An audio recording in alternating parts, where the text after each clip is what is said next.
Hi guys, welcome back to my channel. তো আমাদের এখন চ্যানেলে নাম পরিবর্তন করা হয়েছে। আমাদের আগে নাম ছিল মৌনপাপাল রেলওয়ে চ্যানেল, এখন সেটাকে নাম পরিবর্তন করে করা হয়েছে Mouna Ghosh blog and discuss the whole railway. Mouna Ghosh blog and discuss the whole railway. তো শুরু করা যাক। তো প্রথমে আসি হায়দ্রাবাদ। 1591 খ্রিস্টাব্দে হায়দ্রাবাদ জন্ম নিয়েছিল। হায়দ্রাবাদ কিসের রাজধানী? তেলেঙ্গানার রাজধানী। আগে ছিল হায়দ্রাবাদ অন্ধ্রপ্রদেশের রাজধানী, কিন্তু সেটা পরিবর্তন করে করা হয় তেলেঙ্গানার রাজধানী। তেলেঙ্গানা নতুন রাজ্যে জন্ম নেয়। তো হায়দ্রাবাদ পেটের প্রবলেমের জন্য হায়দ্রাবাদ খুব ভালো, খুব খুব খুব ভালো। এমনকি আপনি বলতে পারেন, আমি বলতে পারি, গোটা ভারতবর্ষের মধ্যে সব থেকে ভালো পেটের ট্রিটমেন্ট হয়ে থাকে হায়দ্রাবাদে। হায়দ্রাবাদে অনেক হসপিটাল রয়েছে, তার মধ্যে নাম্বার টপে, একদম টপে যে হসপিটালটি রয়েছে সেটার নাম হলো এআরজি হসপিটাল, যার ফুল ফর্ম হলো এশিয়ান ইনস্টিটিউট অফ গ্যাস্ট্রোলজি। এমনকি আমিও ওইখানে ট্রিটমেন্ট করতে গিয়েছিলাম এই 2 বছর আগে। তো হায়দ্রাবাদ আপনি যদি যেতে চান, অনেকেই আছে পেটের প্রবলেম ভুগছেন, গ্যাসের প্রবলেম ভুগছেন, তারপর যাদের হজম ঠিক মতো হয় না বা পেটে অনেক রকমের প্রবলেম হতে পারে, তাদের জন্য হায়দ্রাবাদ যাওয়া খুবই গুরুত্বপূর্ণ। এমনকি আমি গেছিলাম, আমি একজন পেটের পেশেন্ট। তো হায়দ্রাবাদ যাওয়ার জন্য এখান থেকে যারা যারা মিডল ক্লাস ফ্যামিলি, যারা যারা মানে উচ্চবিত্ত ফ্যামিলি, এই 2 জন লোকেদের জন্য ফ্লাইট একদম পারফেক্ট। উচ্চবিত্তদের জন্য তো ফ্লাইট পারফেক্ট, মিডল ক্লাসের জন্য ফ্লাইট পারফেক্ট।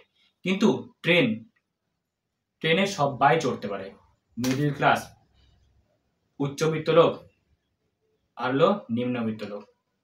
মধ্যবিত্ত, উচ্চবিত্ত, নিম্নবিত্ত সবাই চড়তে পারে ট্রেনের মধ্যে সবাই চড়তে পারে, সবাই এভরিথিং চড়তে পারে। তো এখন প্রশ্ন হলো হায়দ্রাবাদে যাওয়ার, আপনি যদি চান এখান থেকে ডাইরেক্ট ট্রেন ধরতে পারেন, অর্থাৎ এনজেপিতে, জলপাইগুড়িতে, ধূপগুড়ি, ময়নাগুড়ি ও হলদিবাড়ি যারা রয়েছেন তারা জলপাইগুড়ি রোড থেকে ট্রেন ধরবেন না, এনজেপি থেকে ট্রেন ধরবেন। এনজেপিতে ট্রেন 10 মিনিট দাঁড়ায়। তো আমি আপনাদের বলবো, অনেকে কি করে এখান থেকে ট্রেন ভালো পায় না, অনেকে কি করে হাওড়া যায়, এখান থেকে এনজেপি থেকে ট্রেন ধরে হাওড়া যায়, বন্দে ভারত, শতাব্দী, হাওড়া সুপারফাস্ট এক্সপ্রেস, আরো অনেক ট্রেন আছে। গুয়াহাটি থেকে, কামাখ্যা থেকে হাওড়া যায় বা শালিমার যায়, শালিমার থেকে ট্রেন ধরে হায়দ্রাবাদ যায়। কিন্তু আমি বলবো এটা আপনি করতে পারেন, খুব ভালো ট্রেন পেতে পারেন। হায়দ্রাবাদের হাওড়া থেকে ইস্ট কোস্ট এক্সপ্রেস রয়েছে, সুপার এসি এক্সপ্রেস রয়েছে, হামসাফারও রয়েছে, অনেক ট্রেন রয়েছে। হাওড়া থেকে, শিয়ালদা থেকে, এমনকি শালিমার থেকে প্রচুর ট্রেন রয়েছে। কিন্তু এনজেপি থেকে, মানে আমাদের এইসব সাইড থেকে মাত্র 3টি ট্রেন রয়েছে হায়দ্রাবাদে যাওয়ার জন্য। এই 3টি ট্রেন সম্বন্ধে আমি এখন আলোচনা করব। 3টে ট্রেনে কিরকম ফেয়ার, মানে ভাড়া কিরকম, পার হেড কত করে, সেগুলো আমি অন্য ভিডিওতে আলোচনা করব। এখন যে আলোচনা করবো, যে ভিডিওতে, ছোট্ট ভিডিওতে শুধু আলোচনা করব 3টা ট্রেন কি, 3টা ট্রেন কোনখান থেকে কোথায় যায়, এবং ওই ট্রেনের টাইম টেবিলটা আমি পরে আপনাদেরকে দেখিয়ে দিব, তাহলে এখনই দেখিয়ে দিব টাইম। তো আমি সর্বপ্রথম আসি 3টে ট্রেনে। তো তাদের মধ্যে 3 নম্বরের মধ্যে নাম্বার 1 নম্বরে আমি যে ট্রেনটাকে রেখেছি সেটা হলো 12514 শিলচর সেকেন্দ্রাবাদ সুপারফাস্ট এক্সপ্রেস। সেকেন্দ্রাবাদ কিন্তু নিউ হায়দ্রাবাদ কিন্তু আলাদা স্টেশন রয়েছে, সেকেন্দ্রাবাদ কিন্তু আলাদা স্টেশন রয়েছে।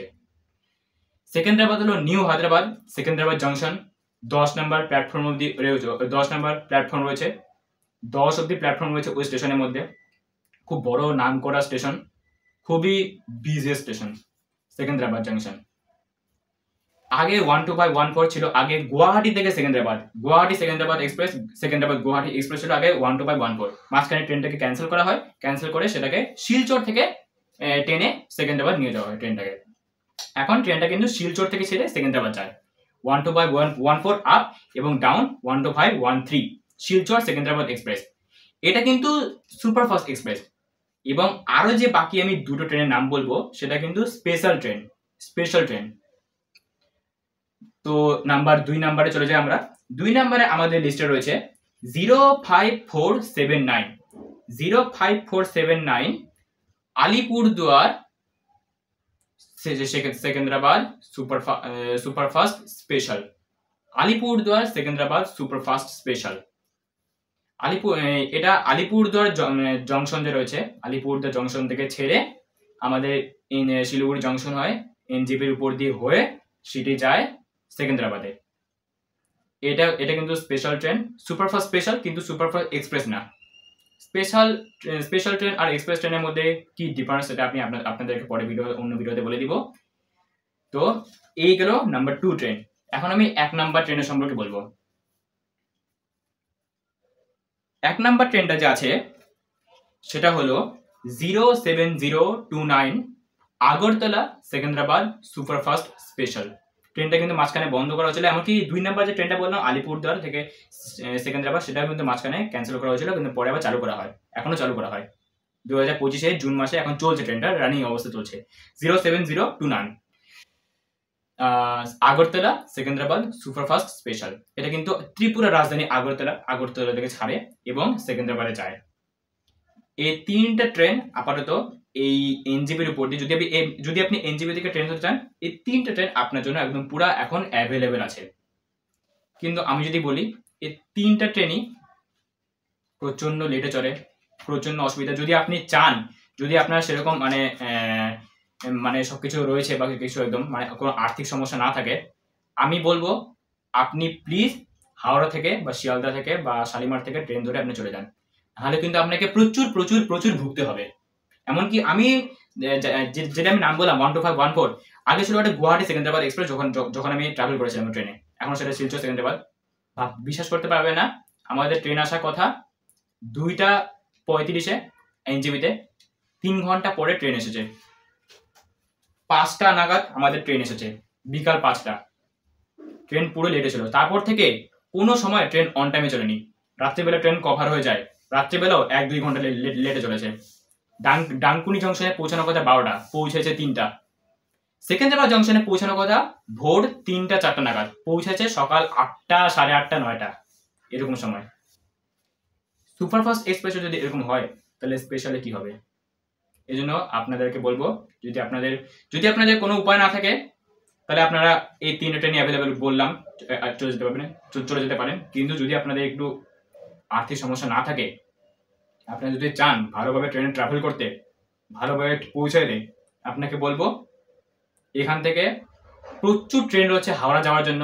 বন্দে ভারতে যেতে পারেন, শতাব্দী যেতে পারেন, হাওড়া প্রিমিয়াম স্পেশালে যেতে পারেন, হাওড়া স্পেশাল যেতে পারেন, এনজিবি হাওড়া সুপারফাস্ট এক্সপ্রেস যেতে পারেন। এদিক থেকে গুয়াহাটি কলকাতা এক্সপ্রেস, কামাখ্যা কলকাতা, আগরতলা কলকাতা, ডিব্রুগড় কলকাতা ধরে আপনি হাওড়া চলে যেতে পারেন বা শালিমার চলে যেতে পারেন। সেখান থেকে কিন্তু আপনি প্রচুর ট্রেন রয়েছে। কি কি ট্রেন রয়েছে সেটা আমি এরপরে ভিডিওতে আপনাদের জানিয়ে দেবো। ওখান থেকে কিন্তু আপনি হায়দ্রাবাদ যেতে পারেন। তো গাইস, এই ছিল আজকে হায়দ্রাবাদের ঘটনা। হায়দ্রাবাদ যাওয়ার যে ট্রেন রয়েছে সেই ট্রেন সম্বন্ধে আমি আপনাদের বলে দিলাম। আশা করি বুঝতে পেরেছেন। আরো অনেক ভিডিও আসতে থাকবে এইসব বিষয়। এমনি রেলওয়ে ভিডিও আসতে থাকবে, তার পাশাপাশি এগুলো ভিডিও আসতে থাকবে। তো please follow me, support me. আপনারা যদি সাপোর্ট না করে আমি কিন্তু এগিয়ে যেতে পারবো না এবং আমার লক্ষ্যে আমি পৌঁছাতে পারবো না। তো প্লিজ সাপোর্ট মি। ভিডিও যদি ভালো লেগে থাকে অবশ্যই লাইক করুন, শেয়ার করুন এই ভিডিওকে, সাবস্ক্রাইব মি প্লিজ। আপনাদের কাছে এটা আমার তরফ থেকে স্পেশাল রিকোয়েস্ট, সাবস্ক্রাইব মি। তো take care of your health, bye by.